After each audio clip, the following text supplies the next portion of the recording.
All right, so let's start with the big story that we are tracking on WION this hour, where the much-anticipated first phase of a trade deal between China and the United States, it appears, finally has a date. And US President Donald Trump tweeted about it, saying that the deal will be signed formally on the 15th of January this month. Now, Donald Trump said that the signing ceremony will be held at the White House, while several high-level officials from China will be present. He's also added that he'll soon be traveling to Beijing to begin talks for the second phase of the deal. And this, of course, is the tweet that he put out.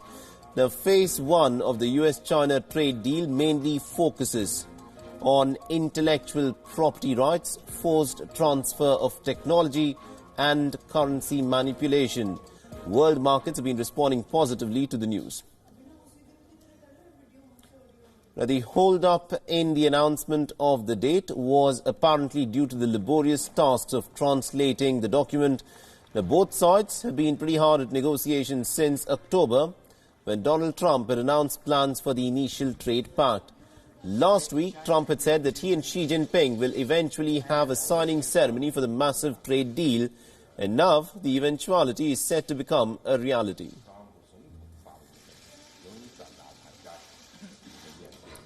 So this, of course, is the big trade deal which the United States and China had been negotiating about for the last several months. Donald Trump, in his tweet, has said, and I quote him here, "I'll be signing our very large and comprehensive Phase 1 trade deal with China on the 15th of January.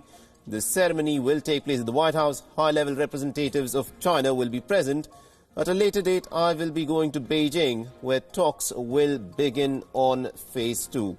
It's also expected that China's lead negotiator, Vice Premier Li Hu, will be traveling to Washington for the signing.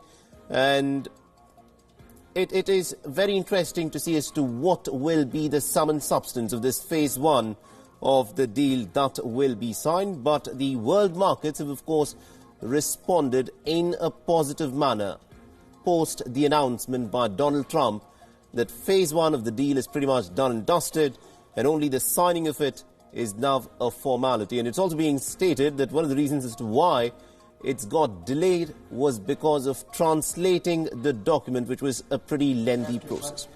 The relationship, we are going to end up doing something which is great for China and great for the United States. Now, to add more perspective in terms of what this deal will mean for the United States and also for the world at large, we're joined in by Mr. Ray Locker, who's a senior journalist who's joining us from Washington, D.C.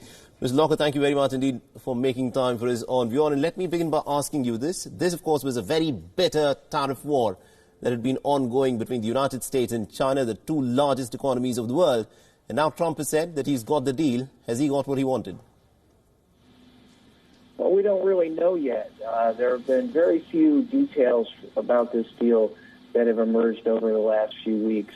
It doesn't seem to be, the total fix for the problem, but it will get some of the tariffs off around the edges, but not all of them. And this is a trade war that has sent repercussions throughout the Chinese and the U.S. economies as well as the world. So it's still too early to tell what's going to happen.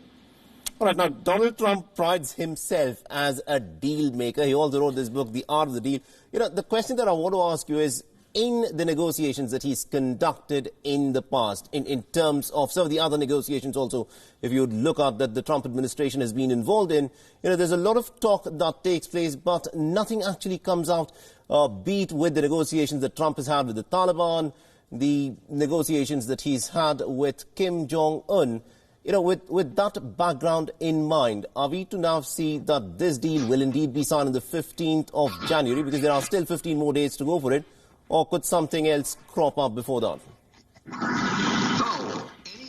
Could happen. I mean, this is the way this man operates, and not just as president, but as a businessman. His alleged deal-making prowess is something of his own creation. His book, The Art of the Deal, is something that he didn't even write. And since then, he went through a number of business setbacks. He's had legal problems throughout his business career, extending into his presidency. So anybody who takes him at face value, is taking a serious risk. And Wall Street has been burned on this repeatedly in the last few years. You'll see the stock market trade up and then drop when it looks like whatever he said isn't going to happen. So, look, one of the big things he says is something's going to happen in 2 weeks, and then 2 weeks come and nothing happens. So I think people should be prepared for nothing to happen in this respect.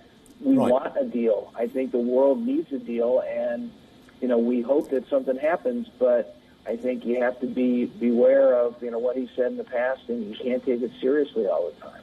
Absolutely. And just before I let you go, Mr. Locker, this is also the election year in the United States.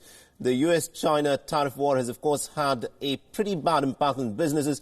Give us a sense of how the business community in the United States is, of course, watching these negotiations between the United States and China and what it could mean politically for Trump, who is up for re-election this year. Well, a deal helps both economies. And so that helps the president by, decreasing the risk of a recession. A recession is going to hurt him. Keep in mind the economy in the United States has been going very well during the last 3 years, and yet Donald Trump has never reached 50% approval in any poll in his presidency. So he's already unpopular with a strong economy. If the economy weakens because of trade problems, then he's in even more jeopardy. Absolutely, indeed. We'll have to leave it there. Thank you very much indeed, Mr. Locker, for joining us and getting us all those insights. Now, it remains to be seen as to what will be the final form and shape of this deal that we expect will be unveiled on the 15th of this month.